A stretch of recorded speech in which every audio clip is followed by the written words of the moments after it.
सबसे पहले हम इनसे पूछेंगे कि हर्निया है क्या। अस्सलाम वालेकुम। वालेकुम अस्सलाम। कैसी हैं जी? अल्हम्दुलिल्लाह, आप कैसी हैं? शुक्र अल्हम्दुलिल्लाह। ये क्या है हर्निया? हर्निया मेरा ख्याल है बहुत सारी तो सिंपल अल्फाज में आपने एक्सप्लेन कर दिया।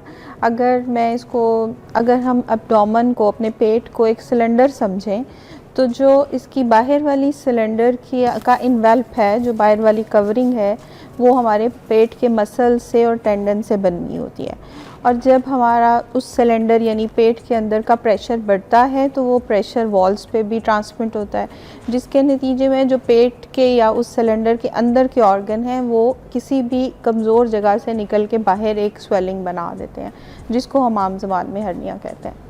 अच्छा, और ये क्यों हो जाता है, किस वजह से, किस उम्र में?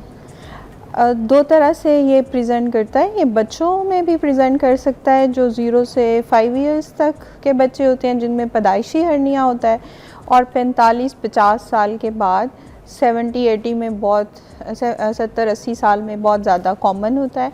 और क्यों हो जाता है, इसकी दो मेन वजह हैं। एक तो कंजेनिटल, हमने कहा पैदाइशी होता है, और दूसरा जो हम इन्वायरमेंट से ले लेते हैं। जो हम इन्वायरमेंट से लेते हैं वो हर वो चीज़ जिससे पेट का प्रेशर बढ़ता है, जिस तरह कॉफ़ है, बहुत लंबी खांसी चलना, जिनको दमे की बीमारी होती है, या जो स्मोकर होते हैं उनको स्मोकर्स कफ होती है, उसके नतीजे में पेट का प्रेशर बढ़ता है तो हर्निया हो जाता है। बहुत क्रॉनिक कॉन्स्टिपेशन रहे, कब्ज़ की जिनको मसला होता है, या छोटे पेशाब के लिए ज़ोर लगाना पड़ता है, तो हर वो चीज़ जिससे पेट का प्रेशर बढ़ता है उससे हर्निया हो सकता है। कुछ हमारे ऐसी बीमारियां होती हैं जिससे हमारे मसल्स ऑलरेडी वीक होते हैं, और जिनके मसल्स वीक होते हैं उनके नतीजे में हो सकता है। ख़वातीन में ख़ास तौर पर प्रेगनेंसी के बाद हो सकता है, और वो जिनको जिगर की बीमारियां होती हैं, उनके पेट में पानी होता है, उनकी वजह से भी हो सकता है। अच्छा, इसके साइंस क्या है? आम बंदे को कैसे पता चलेगा कि उसको हर्निया हो रहा है? उसको ये जो पेन आप कह रही हैं हर्निया की, ये किसी स्टेज में जाके होती है, स्टार्ट में कोई अलामत होती है? यूजुअली जो स्टार्ट की पहली अलामत होती है वो एक स्वेलिंग होती है, एक लंप बनता है, और वो बाज़-औक़ात हल्के से पेन के साथ प्रेजेंट करता है, बाज़-औक़ात दर्द नहीं भी होता। वो स्वेलिंग इंसान के खड़े होने से या खांसी करने से बढ़ती है और लेटने से गायब हो जाती है, क्योंकि लेटने से वो सारे जो भी इंटेस्टाइन या कोई और ऑर्गन बाहर आया होता है वो वापस चला जाता है। सो मेनली जो फर्स्ट सिम्टम पेशेंट को प्रेजेंट करता है वो एक स्वेलिंग के साथ होता है, जिसके साथ हल्का फुल्का एक खिंचने का एहसास या दर्द हो सकता है। खिंचाव किस तरफ? पेट पे? एक ड्रैगिंग सी सेंसेशन होती है कि कोई चीज़ खिंच रही है, बिकॉज जो इंटेस्टाइन्स खिंचती हैं उनके जो मिजेंट्री पे स्ट्रेच का एलिमेंट होता है वो फीलिंग होती है। अच्छा, तो ये इसके स्टेजेस भी होते हैं कोई? स्टेजेस जी, कॉम्प्लिकेशन हो सकती हैं। एक सिंपल हर्नियाज होते हैं जो कॉम्प्लिकेट नहीं हुए होते, और लेटर ऑन जब अगर हम इलाज ना कराएं तो वक्त के साथ साथ बड़ा होता जाता है। जब बड़ा होता है तो अब इंटेस्टाइन अगर बाहर आई हुई है और नीचे छोटा सा डिफेक्ट था एब्डोमिनल वॉल का, और उसकी ब्लड सप्लाई रुक गई इंटेस्टाइन की, तो उसमें दर्द बहुत ज़्यादा शुरू हो जाएगा, इंटेस्टाइन फट सकती हैं। तो ये कॉम्प्लिकेटेड हर्निया और सिंपल हर्निया। अच्छा, कुछ लोग क्या करते हैं कि कहते हैं हमने ऑपरेशन नहीं कराना, और पेट के ऊपर जो है ना बेल्ट बांध के तो चलना फिरना शुरू कर देते हैं, कहते हैं इट्स फाइन, इससे ठीक हो जाएगा। अब ये सही बात है या मिसकंसेप्शन है? ये मिसकंसेप्शन है। हर्निया का जो प्रॉपर इलाज है वो बेसिकली सर्जरी है। सिर्फ वो हर्निया जो बहुत छोटे हों, 2 सेंटीमीटर से भी छोटे हों, और लेटने पे गायब हो जाए और दर्द ना करें, उनको हम वेट एंड वॉच पे रख सकते हैं। लेकिन मोस्टली जो हर्नियाज बन जाते हैं उनका हल प्रॉपरली सर्जरी ही है। अच्छा, और ये जो बेल्ट है ये काम करता है? बेल्ट, जब आप लॉन्ग स्टैंडिंग बेल्ट पहनते हैं तो हर्निया बाहर नहीं आता, मगर वो इसका एक हल नहीं है। मुसलसल बेल्ट पहनने से आपके मसल्स मज़ीद वीक हो जाएंगे, उनको एक बाहर से मुसलसल सपोर्ट रहेगी, सो ये इसका हल नहीं है। अच्छा, और ये इसका इलाज जो है हिकमत में भी है क्या? मतलब अगर जैसे कुछ ट्रीटमेंट्स होती है ना, जिसका कुछ लोग कहते हैं अगर ऑपरेशन नहीं कराना तो उसको हर्बली ट्रीट करते हैं, तो ऐसा कोई इसका है, या फिर कोई सिम्टम ऐसा कुछ नहीं दिखाई देता जिससे नहीं, ऐसा कोई बहुत। हमारा सबसे बड़ा अलमिया ये है कि हम मेडिकल साइंस से डरते हैं। जब जैसे जैसे चीज़ें इवॉल्व होती हैं वैसे वैसे नई टेक्निक्स आ जाती हैं, सो हमें उन टेक्निक्स को अपना लेना चाहिए। मेडिकल साइंस, चूँकि मैं डॉक्टर हूँ, मेरा ख्याल है मेरा इंक्लाइन भी मेडिकल साइंस की तरफ है हिकमत से ज़्यादा। मेरा नहीं ख्याल कि हिकमत में इसका कोई इलाज मौजूद है। इसका इलाज मेडिकल साइंस के पास बहुत अच्छा सा मौजूद है और पेशेंट ठीक हो जाते हैं। आप हमारे साथ ही एक ब्रेक लेंगे, उसके बाद आपको ज्वाइन करते हैं, आपकी कॉल्स भी शामिल करेंगे। Take a break.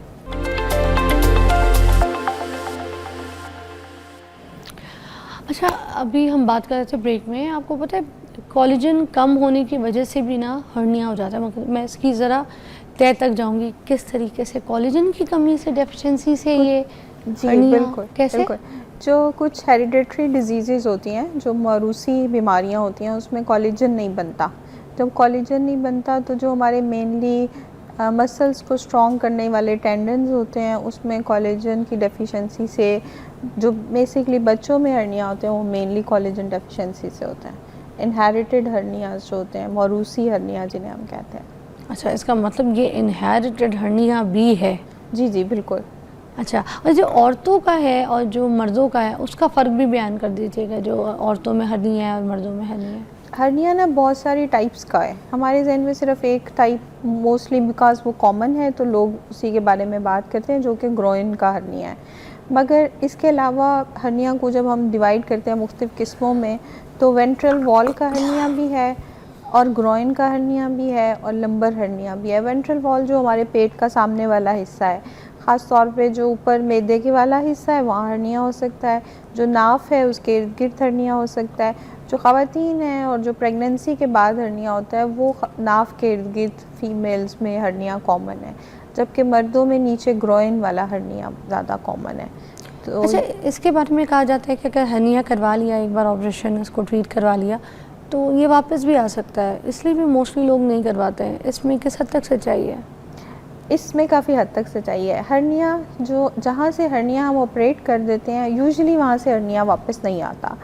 मगर अगर कोई ऐसा रिस्क फैक्टर है, फॉर एग्ज़ाम्पल एक पर्सन जो स्मोकर है और उसको बेसिक हर्निया स्मोकिंग की वजह से हुआ है, तो आपने राइट साइड का इंग्वाइनल हर्निया यानी जो ग्रोइन में दाईं तरफ ऑपरेट कर दिया, तो बाईं तरफ आना मुमकिन है बिकॉज़ आप एक लिमिटेड एरिया का ऑपरेशन कर रहे हैं। यूजुअली वो हर्निया जो हम ऑपरेट कर देते हैं वो वापस नहीं आते।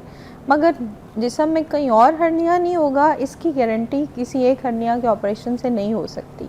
सो अगर वो बेसिक वजह जिसकी वजह से आपको हर्निया हुआ है रहेगी, तो जिस्म के किसी और हिस्से में हर्निया होने के चांसेस मौजूद हैं। अच्छा, सबा की कॉल है मुल्तान से, अटेंड करते हैं। अस्सलाम वालेकुम।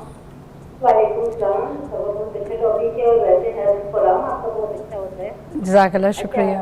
क्या पूछना चाहेंगी? मुझे ना पूछना है कि मेरी सिस्टर हैं, उनके मैक्सिमम 12-13 साल हो चुके हैं। डॉक्टर ने एडवाइस किया कि आपकी ना हर्निया है। अच्छा। और ये पेट की लेफ्ट साइड पे थोड़ा सा मतलब पेट बढ़ जाता है, बहुत ज़्यादा नहीं, लेकिन हाँ बढ़ा हुआ प्रोमिनेंट होता है। तो आया डॉक्टर लोग कहते हैं कि हर्निया का ऑपरेट होना है, क्या पॉसिबल है कि ऐसे ही चलता रहे? क्योंकि कहते हैं कि हर्निया का ऑपरेट होने के बाद फिर से वो डेवलप हो जाती है और फिर से बन जाती है। ऐसी कोई ऐसी तजवीज़ आई है कि दोबारा से हर्निया ना हो अगर हम बिल्कुल ऑपरेट नहीं करवाते? तो क्या इसके नुकसानात हैं? क्योंकि तबीयत में चेंज है और वीकनेस या वो बात नहीं है कि कोई ना कोई मसला, ये पेन रहती है उसमें कभी कभी ना, जैसे एकदम पेन उठती है और फिर रुक जाती है। आप बात भी करें जी, बात कीजिएगा। मैंने आपका क्वेश्चन सुन लिया है। तो मेरा ये ख्याल है कि उनको अपना हर्निया का ऑपरेशन करा लेना चाहिए।